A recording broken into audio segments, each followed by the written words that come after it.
The cabin filter is located behind the glove box. Open the glove box. Unhook the dampener arm.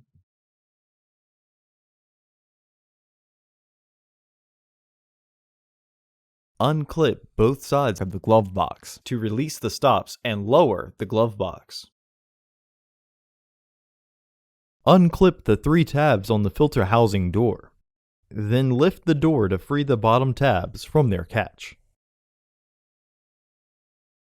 Remove the old filter from the housing and clean out any debris inside. Install your new AQ1242C filter into the housing with its airflow indicating arrow pointing down. Reinstall the filter door by threading the bottom tabs into their catch first, then press to lock the top. Reinstall the glove box assembly by aligning their tabs with their catch. Reinstall the dampener arm.